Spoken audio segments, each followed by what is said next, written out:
Police સ્ટેશનના PI, DYSP અને SP દ્વારા આપવામાં આવે છે। ભૂમિ દ્વારકાના એસપીનો આદેશ સખત શબ્દોમાં નિંદા કરીએ। ગુજરાતની અસ્મિતાનો સવાલ છે। આદમી પાર્ટી એ આંદોલનમાંથી બનેલી પાર્ટી છે।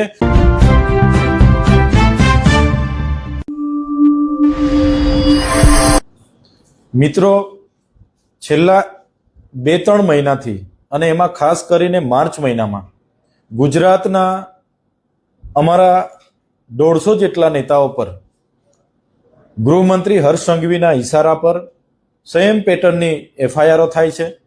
અમને પકડી જવામાં આવે છે, એમને હેરાન પરેશાન કરવામાં આવે છે, એમના મોબાઈલ, લેપટોપ જપ્ત કરવામાં આવે છે અને એમને આમ આદમી પાર્ટીમાં ચૂંટણી નહીં લડવાની, કામગીરી નહીં કરવાની અને એવું કંઈ કરશો તો તમારા પર ખોટા રેપ સહિતના ગુનાઓ સહિત કલમો લગાડવાની ધમકીઓ ત્યાંના પોલીસ સ્ટેશનના પીઆઈ, ડીવાયએસપી અને એસપી દ્વારા આપવામાં આવે છે।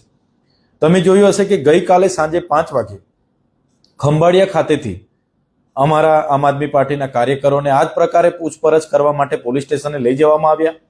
એમના મોબાઈલ, એમનું બધી સામગ્રી જપ્ત કરવામાં આવી। બાદમાં ખોટી એફઆઈઆર કરીને એ લોકોની કસ્ટડી લેવામાં આવી। ત્યારે આજે અમારા ત્યાંના સ્થાનિક અને અમારા ગુજરાતના પ્રદેશ પ્રમુખ ઈસુદાનભાઈ ગઢવી ત્યાં એમની મુલાકાત માટે ગયા અને એમણે પૂછ્યું કે ભાઈ કોનો આદેશ છે?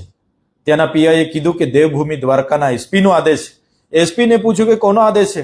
તો ઉપરથી આદેશ આવ્યો છે ને આમ આદમી પાર્ટીના કાર્યકરો, નેતાઓને તાત્કાલિક અસરથી આ પ્રકારે પૂછપરછ માટે બોલાવવા, એમની મિલકત, એમની સંપત્તિ, એમની ગાડી, બધી જ માહિતી મેળવવાનો આદેશ છે।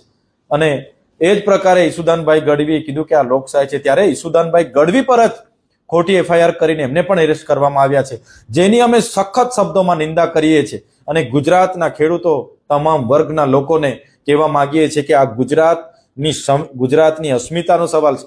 ગુજરાતના જે લોકશાહી ખતમ કરવાની જે હર્ષ સંઘવી જે પ્રયાસ કરી રહ્યા છે, સંવિધાનને ખતમ કરવા, લોકશાહીને ખતમ કરવાનો પ્રયાસ કરી રહ્યા છે, એક ઉત્તમ નમૂનો છે।